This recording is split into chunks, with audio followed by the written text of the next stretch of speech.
Hi guys, ಬನ್ನಿ ಇವತ್ತು ಯಾವ ರೀತಿ ಚಿಕನ್ ಸಾಂಬಾರು ಮಾಡೋದು ಅನ್ನೋದನ್ನು ನೋಡೋಣ. ಒಂದು ಮಿಕ್ಸಿ ಜಾರ್ ತೊಗೊಳ್ಳಿ, ಅದಕ್ಕೆ 2 ಮೀಡಿಯಮ್ ಸೈಜ್ ಈರುಳ್ಳಿ ಹಾಕ್ಕೊಂಡು, ನಂತರ ಒಂದು ಗೆಡ್ಡೆ ಬೆಳ್ಳುಳ್ಳಿ, ಸ್ವಲ್ಪ ಶುಂಠಿ ಹಾಕ್ಕೊಳ್ಳಿ, ನೀರು ಹಾಕ್ಬಿಟ್ಟು ಫೈನ್ ಪೇಸ್ಟ್ ಮಾಡ್ಕೊಳ್ಳಿ. ನಂತರ ಗ್ಯಾಸ್ ಮೇಲೆ ಒಂದು ಪಾತ್ರೆ ಇಟ್ಟು ಅದಕ್ಕೆ 4 to 5 ಟೇಬಲ್ ಸ್ಪೂನ್ ಆಯಿಲ್ ಹಾಕ್ಕೊಳ್ಳಿ. ಮತ್ತು ನಾನು ಚಿಕನ್ ಸಾಂಬಾರು ಯಾವ ರೀತಿ ಮಾಡೋದು ಅಂತ ತೋರಿಸ್ತಾ ಇರೋದು. ಚಿಕನ್ನ ಉಪ್ಪು ಮತ್ತು ಅರಿಶಿನ ಹಾಕ್ಬಿಟ್ಟು ನೀರಲ್ಲಿ 2 to 3 ಟೈಮ್ಸ್ ಚೆನ್ನಾಗಿ ವಾಶ್ ಮಾಡ್ಕೊಳ್ಳಿ.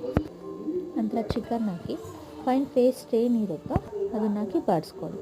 ನಂತರ ಮಿಕ್ಸಿ ಜಾರ್ಗೆ ಸ್ವಲ್ಪ ಪುದೀನ, ಕೊತ್ತಂಬರಿ, ಒಂದು ಕಪ್ ಕೊಬ್ಬರಿ ತುರಿ, ಗಸಗಸೆ 1 ಸ್ಪೂನು, 2 ಸ್ಪೂನು ಖಾರದ ಪುಡಿ ಹಾಕಿ, ನಂತರ 5 to 6 table spoon home made dhaniya powder ಹಾಕಿದ್ದೀನಿ, 4 ಲವಂಗ, 2 ಚಕ್ಕೆ, ಸ್ವಲ್ಪ ನೀರು ಹಾಕಿ ಫೈನ್ ಪೇಸ್ಟ್ ರುಬ್ಕೊಳ್ಳಿ.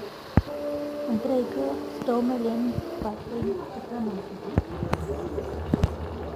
ಹಾಕಿದ್ವಿ ಅದಕ್ಕೆ ಸ್ವಲ್ಪ ಉಪ್ಪು ಹಾಕಿ, ರುಚಿಗೆ ತಕ್ಕಷ್ಟು ಉಪ್ಪು ಹಾಕ್ಕೊಳ್ಳಿ. ರುಬ್ಬಿರೋ ಮಸಾಲಾನ ಹಾಕಿ ಸ್ವಲ್ಪ ಬಾಡಿಸ್ಕೊಳ್ಳಿ, ಹಸಿ ಸ್ಮೆಲ್ ಹೋಗೋವರೆಗೂ. ನಂತರ ಅದೇ ಮಿಕ್ಸಿ ಜಾರ್ಗೆ ಸ್ವಲ್ಪ ನೀರು ಹಾಕ್ಕೊಳ್ಳಿ. ನೀರು ಹಾಕ್ಕೊಂಡು ನಿಮಗೆ ಸಾಂಬಾರು ಎಷ್ಟು ಅದಕ್ಕೆ ಬೇಕೋ ಅಷ್ಟು ಕುಡಿಸ್ಕೊಳ್ಳಿ. ಇನ್ ಕೇಸ್ ನಿಮ್ಗೆ ಏನಾದರೂ ಫ್ರೈ ಥರ ಬೇಕು ಪೂರಿ ಅಥವಾ ಚಪಾತಿಗೆ ಅಂತಂದರೆ ಇದನ್ನೇ ಸ್ವಲ್ಪ ನೀರನ್ನ ಕಡಿಮೆ ಮಾಡಿ ಕನ್ಸಿಸ್ಟೆನ್ಸಿ ಚಿಕನ್ ಬೇಯೋಷ್ಟು ಹಾಕ್ಕೊಂಡು ಗಟ್ಟಿಗೆ ಡ್ರೈಯಾಗಿ ಫ್ರೈ ಆಗೋ ಥರ ಮಾಡ್ಕೊಬೋದು. ಇದಕ್ಕೆ ನಾನಿವತ್ತು ತೇಜು ಚಿಕನ್ ಮಸಾಲ ಮತ್ತು ತೇಜು ಗರಂ ಮಸಾಲನ ಯೂಸ್ ಮಾಡ್ತಾಯಿದ್ದೀನಿ.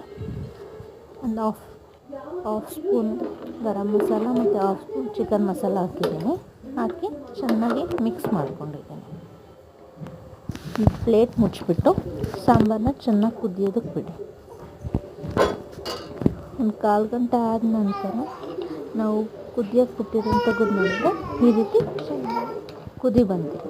ಮಸಾಲೆ ಎಲ್ಲ ಚೆನ್ನಾಗಿ chicken ಪೀಸಸ್ಗೆ ಹಾಕಿರುತ್ತೆ.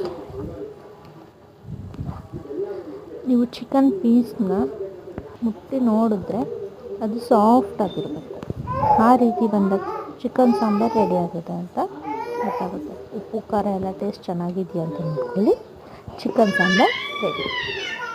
Thanks for watching guys. Keep supporting my channel.